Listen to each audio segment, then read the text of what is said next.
Welcome back, true believers and all you spectacular Spidey fans, to the final countdown of hype for Marvel's Spider-Man Miles Morales. We finally made it, guys. It is now launch week for the game. Today is November 9th, 2020. 3 days to go until November 12th, where Marvel's Spider-Man Miles Morales will release worldwide for mainly the PS4 and for some people who are going to get a PS5, but also on November 19th once the PS5 becomes available in other parts of the world. But still, the amount of hype is at an all-time high. We are so close to release, and the fact that the game has been marketed so well is just the cherry on top of this entire journey that we've been on. As a comparison, Spider-Man PS4 was revealed at E3 2016 and then released in September 7th of 2018. So we had to wait over 2 years until that game came out on PS4. But now, Miles Morales was announced in June of 2020, and it's coming out in just 3 days.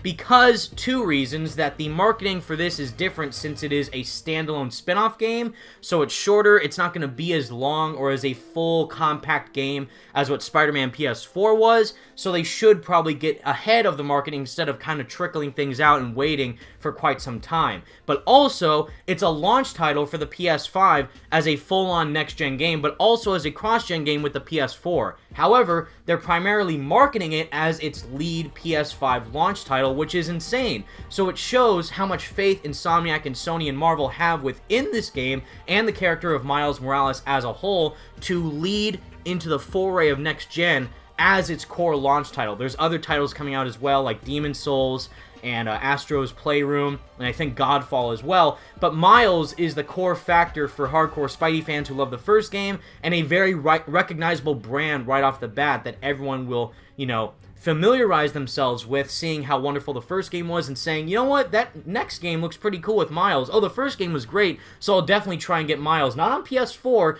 but I will spend more money to buy a PS5. So it's truly showcasing ways to incentivize players to acquire a next-gen console, and the same thing can be applied to, of course, the remaster for our boy Spider-Man PS4. But since Miles is coming in with so much hype and, fervor and love for the character of Miles, and seeing him in the world of gaming is going to be a wonderful thing to see for players to discover for themselves just how special this character truly is. And as a way that they kicked off the marketing even further is that Insomniac recently announced their partnership with Adidas shoes to try and help market the game more for Miles, that these shoes exist in real life. Because in the game, we do see him wearing the beginner suit, the gift suit, and all these different kind of homemade looking costumes where he's actually wearing real life shoes. And just like how Into the Spider-Verse had the iconic hoodie jacket suit with the Jordans on, Miles in the game is now wearing Adidas, which you can see from these screenshots here. But also, Insomniac officially confirmed their partnership with Adidas,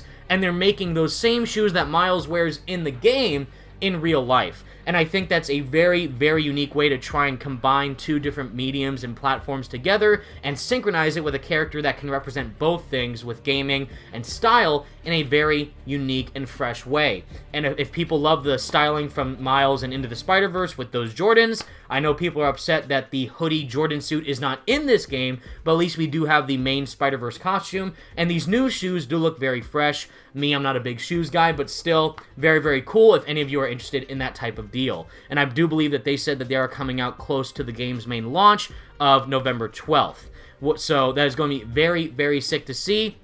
And I can't wait to see what else they'll actually have in store for the game in terms of merch, other forms of marketing, and just all things like that. And seeing the biggest difference of Spider-Man PS4's marketing and Miles' marketing is that it's more frequent than what the first game was. And I really hope, again, that that is the case once we do, of course, receive the official sequel, I'm assuming, a couple years down the line, 2022 or 2023. But regardless, we now have the launch trailer for Marvel's Spider-Man Miles Morales to kick things off in a great, great way. I'm assuming there might be some other stuff in the next few days leading up to launch, but as for a core main trailer to finalize, like this is it, I do think that trailer is going to be the launch trailer, and I am very, very interested to see exactly what it will entail. Now, I did quickly see like the first 2 seconds of it by accident. It showed Miles unmasked or something, which looked insane, and I cannot wait to see what else it's going to showcase. But without further ado, we have the launch trailer right here, 2 minutes long. I'm ready. Let's go. 3, 2, 1, go. man, already off the bat, unmasked the Venom Blast, dude. Yes. Oh my God, the story for that is gonna be nuts. I'm ready to fly solo. You gotta take the oath. Oh, Yuri and Naji, to do everything in my power. the main to protect boys. this city. That's right. I promise. Oh, notice how they didn't show the face. Notice how they didn't show the face. Yeah, the opening 22 minutes of the game saw this, but it looked gorgeous on PS5. The sign language. Genki. Wow. Gracias, mami. I love that. Guys, Familial bonds. both of you.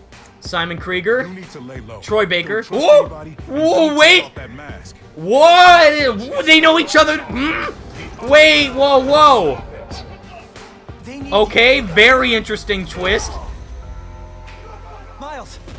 What's the Wow. underground doing? They're after new form. All right. Ooh! Directly calls her out, huh? We still don't know who she is, but I'm very curious to learn. Ooh. Oh boy. That looked kind of familiar. I'll discuss that a little bit at the end. The shot. Every time I think Ooh. about the Spider-Man thing. Now, I wonder who the voice actors for. That looks sick. These shots. Family doesn't give up. Whenever Dang. you say Spider-Man, you always mean the other one. Ooh. Your Spider-Man. Nah, they show the face. Fix Oh this. man. Invisibility. Sick. This is my time. Woo! Okay, copyright, but I think this is the new original soundtrack from Lecrae and Boy Wonder, I think. That's who the composers are. Red Armored Rhino! Whoa, wait! Prowler looking crazy. We saw a screenshot of him, but what is happening? Wow. Oh, yeah, dude. Let's go. Whew. Of course, to clarify again, Spider-Cat, that's right. Let's go. What a great way to finalize the marketing for the game.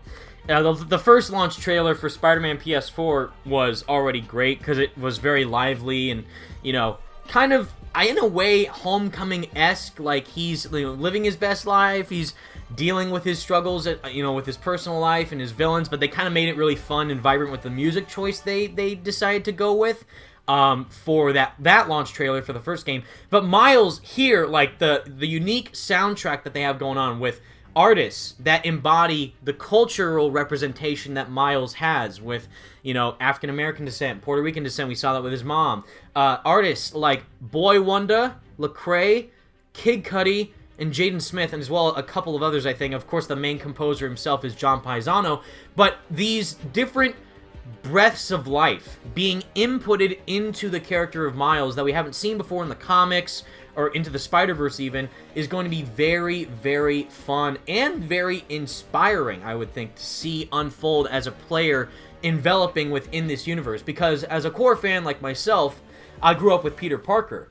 That's my guy, as that guy says in the, opening beginning of the game, like, oh, how about that new Spider-Man? Like, yeah, but the OG is my guy, like, that's how I feel. Peter is my guy forever. And Miles, though, is a different take on Spider-Man because it's not needing that Peter has to die or not be around for Miles to exist. It's just showing how, again, like Into the Spider-Verse, anyone can wear the mask. You can be Spider-Man. I can be Spider-Man. It doesn't matter who you are, what you believe in, what you do. You can all be a hero. And Miles is a great way to represent that in a very idealistic way.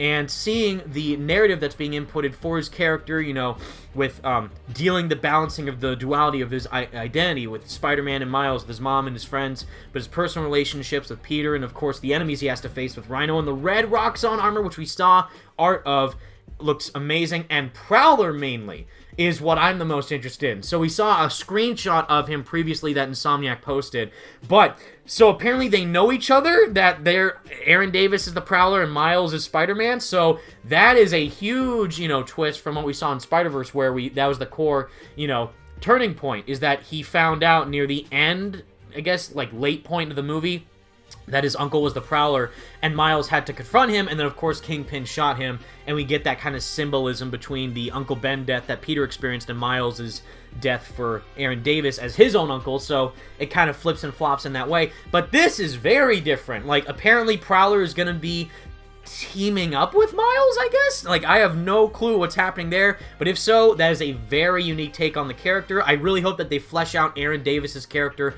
further than what we've seen from, of course, again, the comics and the films, And that one scene that we saw where Miles is captured, I guess, by Simon Krieger, looked a little similar to that one comic moment from Miles' Ultimate Run, where I think he was captured by Kate Bishop and Hydra, and, you know, he found out that Kate Bishop's family was a part of Hydra, and he was kind of, you know, in that underground lair or whatever, being held captive by them to kind of, like, try and convince him, like, this is fine, when, of course, it wasn't, because Hydra's not good or nice at all. They're super evil, but, you know, this kind of, like, small little references here and there to the comics, of course, is great to see. PS5 graphics look amazing, of course. There were some graphical comparisons between the PS4 and PS5. Now, I'm not sure if it's from a PS4 Pro or a PS4 Standard, but it's obviously to see the major difference graphically and visually between the PS5's performance mode, fidelity mode, and the standard PS4 graphics. Still, it will look very, very good on both consoles nonetheless, and seeing how someone like me is not able to acquire a PS5 on launch day makes it all the more worthwhile to play this game currently, and then whenever I'm able to get a PS5 down the line would be great to see. Story looks incredible, graphics look insane, the gameplay we've seen already, of course, is probably going to be majorly improved from Spider-Man PS4, and I cannot wait. I think Insomniac is going to knock it out of the park. The main factor, again, as I point out in my previous video, is that I really hope the story can live up to its max potential. If you guys know, Spider-Man PS4, of course, is my game of the year, 2018. One of the reasons being is because of the story. I think the relationship that Peter and Otto had with each other is probably one of, if not the best representations of each character that we've ever seen, and was massively thanks to the performances given by Yuri Lowenthal and William Sawyers as Peter Parker and Otto Octavius. So, I really hope that since this game is shorter than the first game, that they don't have to focus on, like, you know, other filler content or whatever like that, but just maybe short and sweet, but still effective to convince players that, oh, Miles' story was better than the first game, or Miles was just as good as the first game. That's the reaction that I hope I personally get when I play it for myself, and with 3 days left, I don't think we'll have to wait too much longer to find that out. So, with all that said, everyone, that is the video that I have for you today. Let me know all your thoughts in the comment section down below about this launch trailer. Did you think that it got you even more hyped for the game? Did it show a bit too much? I think it is starting to get to that point, but I'm still very curious to discover and, you know, unfold the narrative that Insomniac has crafted for this game for myself when playing it on November 12th. And as a small plug, everybody, I may be doing possibly a live stream on November 11th, the day before Miles launches, on my channel, live streaming Spider-Man PS4 one last time before we get to Miles, and I may have a special guest with me alongside of the live stream. So definitely make sure to stay tuned to that if you're interested. But until then, thank you all so much for watching, everybody. Stay spectacular, Spidey fans. The hype is here. Miles is coming, baby. And it is going to be insane. But until then, thank you all. Stay spectacular, Spidey fans. Peace out.